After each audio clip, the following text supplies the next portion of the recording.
Well, welcome to today's Safer Robot Design webinar. And for today's talk, we have Marjorie Morrow from Scitivation is going to talk to us on a very important topic on how we extrapolate evidence from in vitro experiments to in vivo, where we can use it in risk assessment. And she's going to describe her work with regards to using the Platham software with regards to data from HepaRG. And Marjorie will give the presentation. It'll be about 20-25 minutes. And as usual, at the end, we'll take questions and I'll come back to facilitate some questions from Marjorie from the audience and myself. So with that, I hand over to you, Marjorie. Please go ahead. So hi, everybody. So like Barry said, I'm going to talk about in vitro to in vivo extrapolation with HepaRG cells using the platform we are developing at Scitivation, Platham. So if my slides want to change, sorry. Okay. So the new paradigm is to move from traditional animal experiments to new approaches based on a combination of in vitro and in silico methods. So the high cost of in vivo testing in terms of time, resource consumption, and animal use has confined its usage to testing limited numbers of compounds in a low throughput manner. So we need alternative strategies for chemical risk assessment. So using in vitro testing is one of the alternatives. But how to interpret these in vitro data? So can we link in vitro exposure with in vivo exposure? And what key relationships can we use to help interpret the data? So with the new toxicity paradigm and the increased use of new approach methodologies, NAMs, there has recently been greater recognition of the use of computational methods like pharmacokinetic modeling and in vitro to in vivo extrapolation to help interpret biological data and integrate various types of studies that can eventually be applied in a risk assessment context. So in vitro to in vivo extrapolation, or IVIVE, is really a valuable tool in extrapolating an in vitro point of departure from an in vitro toxicity assay to an equivalent applied dose in vivo. So basically, chemical concentrations active in an experimental in vitro system are converted to equivalent exposure levels in vivo by using pharmacokinetic modeling. So there's a lot of application to IVIVE. So predicting the in vivo pharmacokinetic characteristics of new drug from in vitro studies plays an important role in the drug discovery and development processes. This prediction provides essential information, for example, for the assessment of drug-drug interaction or for time-dependent pharmacological effects and or toxic events. IVIVE is also used in quantitative chemical risk assessment. The IVIVE framework is applicable to different decision contexts using a variety of data inputs. So for example, when coupled with high throughput screening data from ToxCast, for example, the IVIVE estimates of human equivalent dose from in vitro dose response data may be sufficiently accurate to support prioritization or screening level risk evaluations. Alternatively, when used with data from fit-for-purpose assays that are more representative of the in vivo cellular context, IVIVE estimates may be closer to providing a best estimate of an in vivo point of departure. However, the model used in these contexts are sometimes more complicated, like, for example, PBPK models. So we can use in vitro experiments to parameterize PBPK models to predict internal exposure, but we can also use these models to predict oral exposure based on in vitro experiments. Here it's just an example I took from the literature where we have a framework for prioritization that identifies chemicals with greater risk by combining two types of data. Data from high throughput in vitro toxicity screening assays, such as the ones developed by the US EPA ToxCast program, and data from high throughput exposure modeling, such as the US EPA ExpoCast. So those chemicals more likely to pose a risk than become a target for further investigation. So here in this figure, on the bottom, you have the high throughput exposure predictions, and on the top, you have the prediction of the oral equivalent dose from in vitro assays. So the ratio of the oral equivalent dose to the estimated human exposure is a measure of potential risk, and this ratio is known as the activity exposure ratio, or AER. It's also called the margin of exposure, and I think I will use this term later in the presentation. So here, basically, with the increasing margin of exposure, we have a decreasing priority of the compounds. So the simple pharmacokinetic models used for IVIVE are really useful because they are simple. So they can be rapidly parameterized using in vitro measurements of chemical clearance by hepatocytes and plasma protein binding. There's obviously a lot of assumptions with these models, but they are really useful. With additional data, more elaborate models like PEPK models can also be generated, but these models are not currently can't really currently be rapidly generated for large number of chemicals. However, there's some platform like HTTK and also Plasm where we can do more elaborate model and with a large number of chemicals. So I like graphic explanation. So here, IVIVE converts active concentration from an in vitro assay to a human equivalent dose that would be expected to produce internal plasma concentration in an exposed person equal to the active concentration from the in vitro study. So the equivalent human exposure, can then be compared to an estimated exposure to obtain a margin of exposure, or like I said, an activity exposure ratio. So to develop a quantitative IVIVE model, a measured clearance is needed, and also plasma protein binding.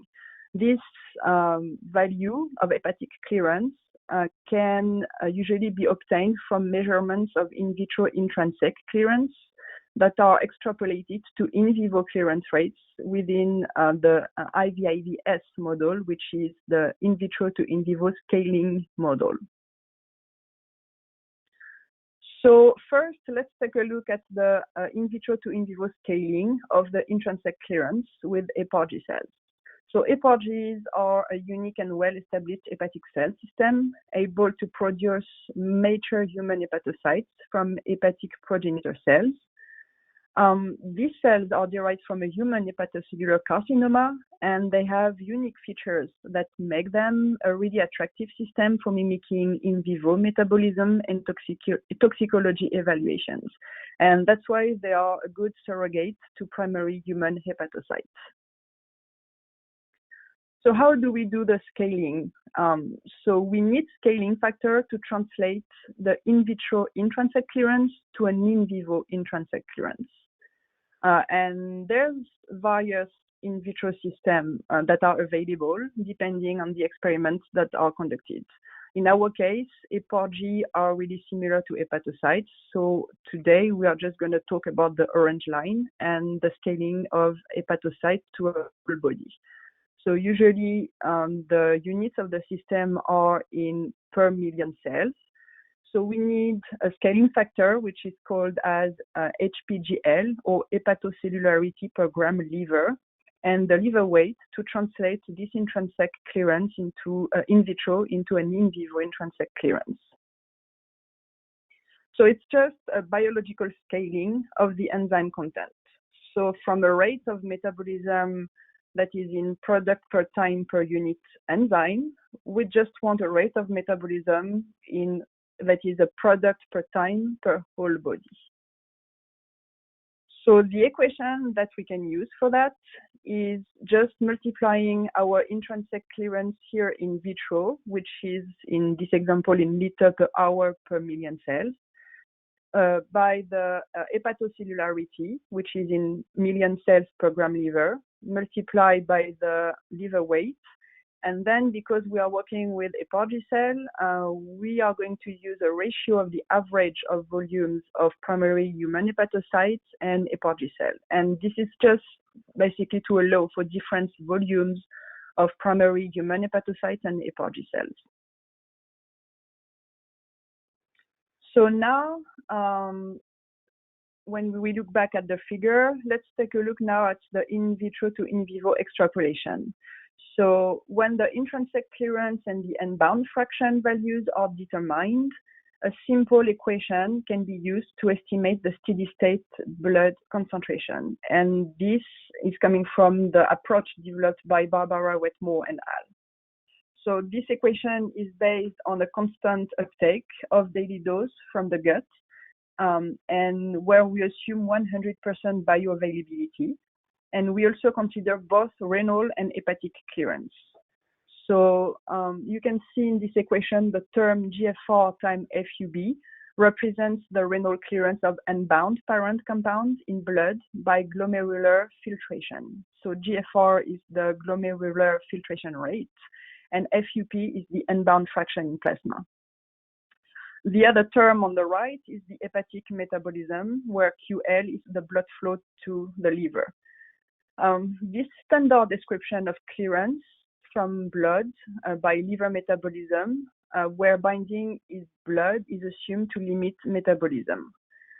There's other kind of equation where we can assume restrictive clearance or non-restrictive clearance, really depending on the dissociation and the hepatic uptake of the compound. So after that, we can estimate exposure using a reverse dosimetry. So usually a pharmacokinetic model tries to predict an internal concentration in blood or tissue based on a dose of exposure. That's what we call forward dosimetry. Here, we want to estimate an external dose based on predicted blood concentration, and that's what we call reverse dosimetry. So here we assume that steady state is linear with dose, and in this equation, the oral equivalent value is linearly related to the in vitro AC50 and inversely related to the concentration at steady state. So this equation is only valid for first order metabolism that is expected at like ambient exposure levels. So there's some limitation to this approach. So some of the limitations are like accumulation and distribution of compound in tissues that are not considered with this simple pharmacokinetic model. In addition, many drugs and chemicals show substantial serum binding, and their uptake into the cells is really complex. So some adjustment can be done for non-specific binding in the in vitro system too, especially for highly lipophilic compounds, as they tend to bind to components in blood, but also in the in vitro system. So this conventional method using the unbound fraction in plasma and the unbound fraction in the incubation media assumes that only the free drug in plasma will be available for drug clearance in the liver. The plasma interface I'm going to talk about like in the next slide will also include another algorithm to calculate an intrinsic clearance in the liver. So it's an algorithm developed by Poulain and al, and it's including an apparent unbound fraction in liver that adjusts basically for the in vitro value of the unbound fraction in plasma according to two things. First, the ionization fraction on either side of the plasma membrane due to pH differences between the in vitro and the in vivo conditions. and also the differences of albumin concentration between the plasma and the whole liver, because it's assumed that the delivery of additional free drug to the hepatocytes may also occur via a protein-facilitated uptake via the albumin. And there's also some incorporation of data on transport and permeability that would be expected to improve predictions, but for now, we do not include this in the equation. So now, what is PLATHAM? So PLATHAM stands for Population Life Course Exposure to Health Effects Model. We already have some platform for PLATHAM. We have a HepaRG platform and a like PEPK model where you can do forward dosimetry, reverse dosimetry, or route-to-route extrapolation, for example. And these models are already available. So I think if you go on our Cytovation website, you will probably find a link to have access to this platform. Cytovation is now in the process of creating a specific interface for using the principles like of pharmacokinetics, like I just explained, to translate data from experiments using HepaRG cells to an equivalent organism level exposure using IVIVE.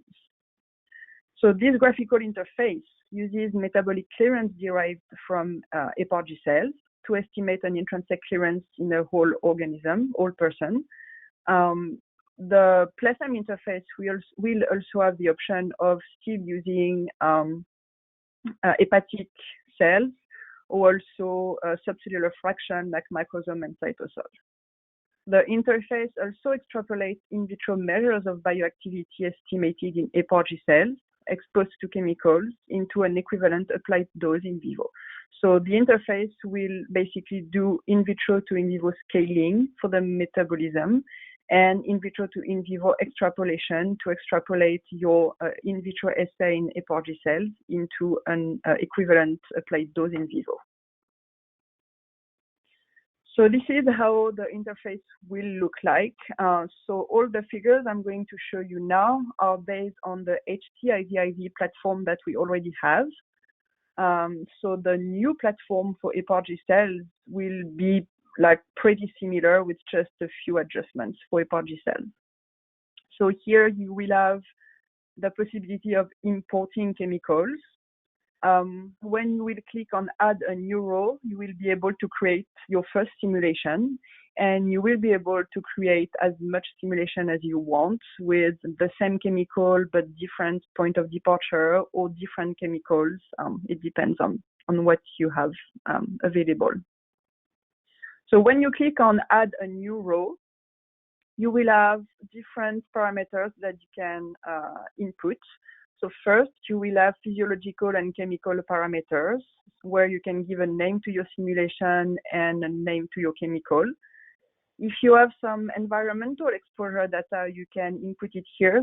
So PLATHAM will be able to calculate a margin of exposure. After that, except for the unbound fraction, which probably will have its own tab here, because here we are just using the unbound fraction in plasma. But like I said, we want to introduce unbound fraction in the medium, but also the unbound fraction in liver. So that's why this one will be probably separated in another tab.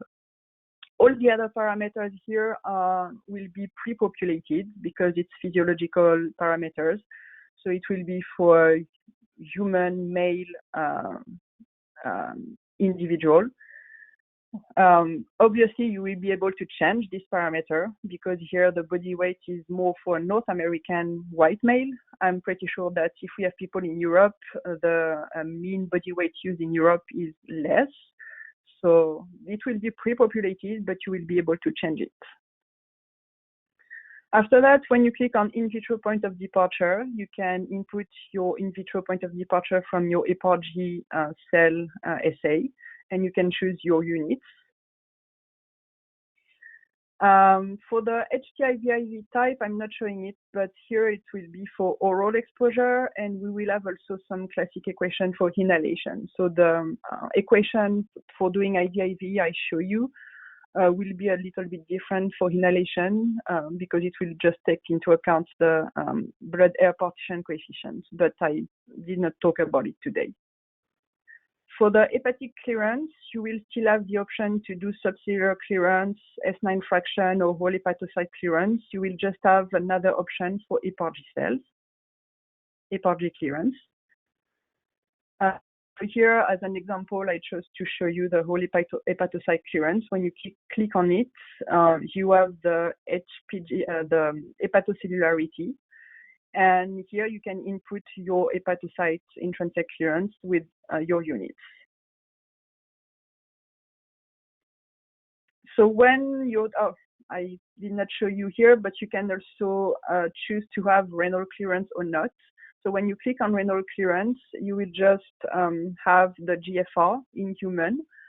So the value will be pre-populated too, but you can change it if you have a different value. And you can just check a box to say that you want to include renal clearance in your calculation. And when you click OK, you will come back to the main page. And here, your first line, your first simulation will be with the name of your chemical, of your simulation, your in vitro point of departure, and what kind of hepatic clearance you chose, or if you have some renal clearance. And after that, you just need to click on Perform HepaRG. And here you will be transferred to the results section, where again, you will have a resume of what simulation you are running. Again, your in vitro point of departure, and this time you will have your results. So here you will have your actual intrinsic clearance in vivo, your actual renal clearance based on the GFR in the unbound fraction in plasma, and you will have the calculation of your concentration at steady state, and then the calculation of the human equivalent dose. And if you input an exposure that you have from the population, PlasM will also calculate a margin of exposure. So you will be able to download these results as a CVS file. And if you have several simulations, you will have the results like as many lines as you created simulations. So PlasM is really a simple interface for people who are not familiar with PK or PBPK modeling. Especially, I mean, this calculation seems really simple, but sometimes if you're not an expert in modeling, it's easy to have a simple interface where you just input your point of departure and your intrinsic clearance, and basically PlasM will take care of the rest and do all the calculations. So thank you for listening at me today. And if you have any question, you can ask them now, and or send me an email if you have more questions.